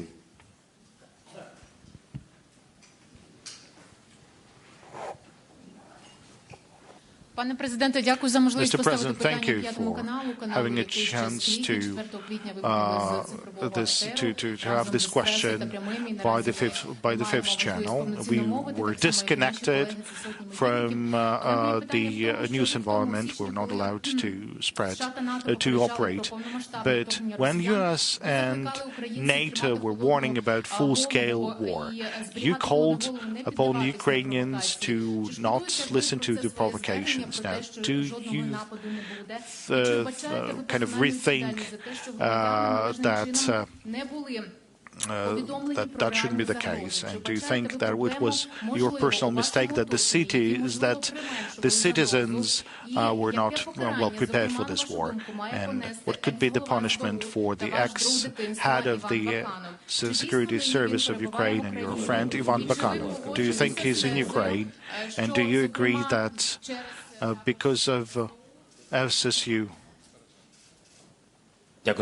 Thank you for report. It was good. I thought I was here on the 24th of February. I wasn't going anywhere. And I think that's important, that we have not lost the country. And yes, it's thanks to the people of Ukraine, and that's thanks to the armed forces of Ukraine. And I guess that's thanks to me as well, a bit. Well, that's many people think so. I'm not a hero, but at least I've done something since we're here in the deoccupied Kiev, in many of the deoccupied cities of our country. Maybe I did something. We have NATO weaponry, and we are fighting. And we're not signing any treacherous agreements, like Minsk agreements whatsoever. Well, that might be not something that is comfortable for you to hear, but I'm grateful for your presence. It's great. And I know that you will be here still. You will still work. That's wonderful. But what's the essence? That we will win. Well, no matter what president, what sort of president do you have? I mean, with the former president, you did not win. So I'm grateful to the journalists, to soldiers, to journalists. And it's good that you're on TV, and it's good that despite different accusations that I'm a president of Ukraine, that I have destroyed the Russian presence in the Ukrainian parliament, I have destroyed the Russian channels in Ukraine, and I have destroyed the oligarchs. I'm sorry, but one of those oligarchs is the owner of your country, of your channel. Apologize, of your channel. Let's have the next question from the Latvian channel, please. Thank you. Mr. President, we in the Baltic states and in Latvia, of course, totally understand that Ukraine is fighting also for us, and we are really thankful and appreciate that. But you also mentioned that Russia might be interested in to attack NATO member states. So after all this very extremely difficult year and bearing in mind all your experience, what would you advise to the Baltic states how to live in this time? Despite that we are NATO member states, EU country, but still we are bordering Russia and we have been threatened all of the time. Thank you. From the first day, thank you very much. I really appreciate for all that support the Baltic countries gave to Ukraine, and you know that from the first days of occupation and even before it, we had such important conversations and decisions from all the Baltic countries. Especially, I had meetings with Gitanas Nausėda, the president of Litva, and Lithuanian president, and with Latvia we have, and Estonia. All the countries are on our side from the very, very beginning. And when I'm speaking about the very beginning, we are speaking about 2014. So it's so important that we have such friends, strategic friends, really warm friends, real friends. That is important. And what can I recommend? We always, Ukrainian, will remember all that support you've done. And of course, we'll be together with you. And I wish you peace. And we'll stay strong. And I know that you will never be alone. All your people, all your great nation. Somebody said that Baltic countries, small countries, maybe small country, but very big and great nation. Thank you so much. Дякую від польських питання, будь ласка, від ТВП. Now the question from the Polish colleagues from TVP. And if possible, could you please change the system for hearing the interpretation? Two brief questions. You have a peace formula. We already know that, and that these are conditions for talks with Russia. But we know that Russia is not willing to respond to that. Now, how far do you need to go in order to make Russia sit at the negotiations table? Or the only way is to make Russians withdraw their forces? Or maybe, I don't know, have Ukrainian tanks in Moscow. And since we have television colleagues from many countries, there are people waiting for the safe skies in Ukraine. So Germany, Romania, Poland, UK, Spain. Now, what would you tell? Any message you would like to address to the Ukrainians, to refugees staying in those countries, since we have so many journalists from those countries? Well, in the beginning, you said about negotiations. I think that under current conditions, that's something we've already talked about this. But still, we need to be strong. And in order to be strong in any negotiations, Ukraine needs to be strong on the battlefield. Now, in these cases, you can reach a fair peace under conditions of a civilized world.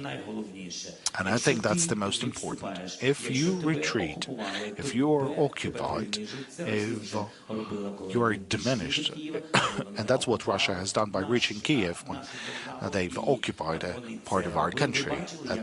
And you've seen their response. They've provided ultimatums. They were torturing people. So we know the result when they're strong and when we are occupied. That is why I think that it's important to be strong on the battlefield, that you will have a strong position on the negotiations. So let's reach that step. Let's deoccupy as much as possible. This is very important to us. We will be stronger. That's first. Now, the second part. Now, what can I tell to our Ukrainian fellow citizens, since we have so many journalists from different countries in this room? Something is happening.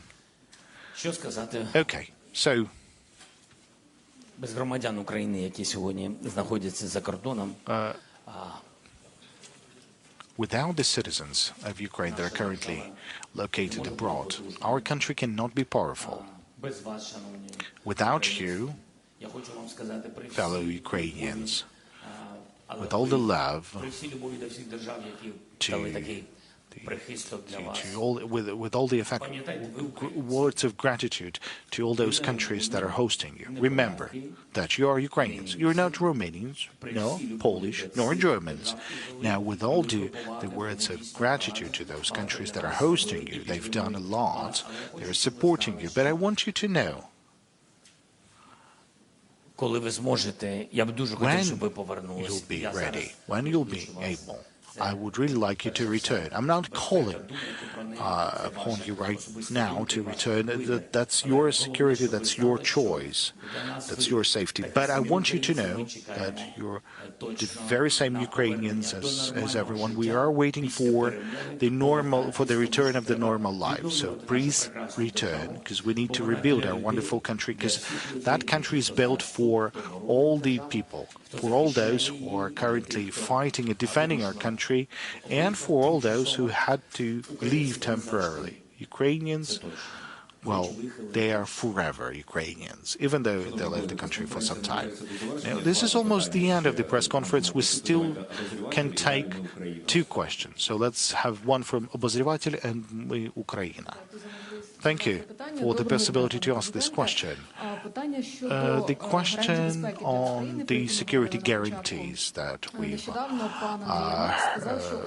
touched upon earlier. Just recently, Andriy Yermak said that we're about to have the security agreements, security guarantees, and Rishi Sunak said that hopefully they could be approved by July. And what are other countries considering the approval of the security guarantees? Anyone before the war and after the war? Thank you very much. We would like to have security guarantees on our pathway to NATO. We do not know when exactly we're going to make it there. It's not up to Ukraine at the moment. Ukraine has shown its strength on the battlefield, and it also showed that our public supports it. Regarding challenges, we really need security guarantees. We are negotiating that with the EU countries, with the UK, with the United States of America. So this is the circle of those that we've talked about it at the moment. When that is going to happen, I do not know.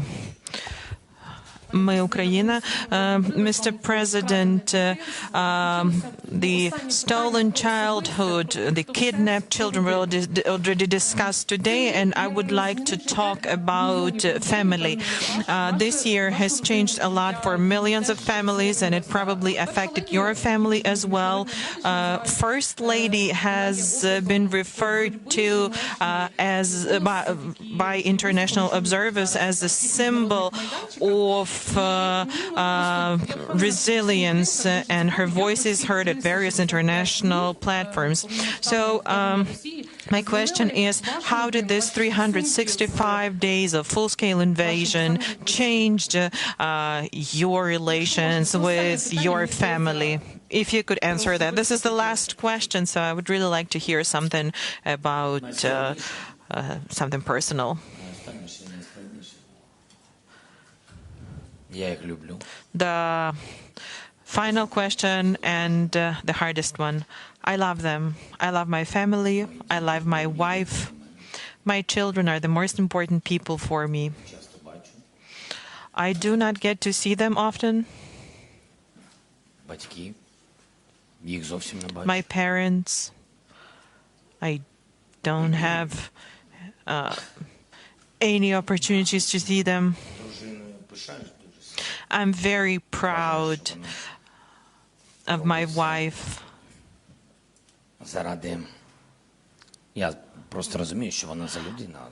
I know what kind of person she is, and I know that she is doing everything she can for the sake of children and the country. And of course, it's a great thing for her to do something for the sake of me. Well, on a joking note, they're all in my heart, of course. And I was actually honest with you when I said that this is the hardest question, and I'm having a hard time finding words. The most important thing is not to let them down. The most important thing is to make sure that my children are proud of me. And I am happy that they're in Ukraine, that they go to Ukrainian universities. It is very important for a president of Ukraine, for the incumbent president or for the previous president. When you're a president of a country in war, you have to be here because the men and women are dying here, and it's important for your wife and your children to be here. I cannot order them to be here. What's important is that they are this kind of people, and I'm very lucky to have this family and this country. I can see there are a lot of questions, but unfortunately 2.5 hours were not enough to address all of the questions. But this has been a very hard week and a very hard day, so we have to wrap up now. Thank you, everyone.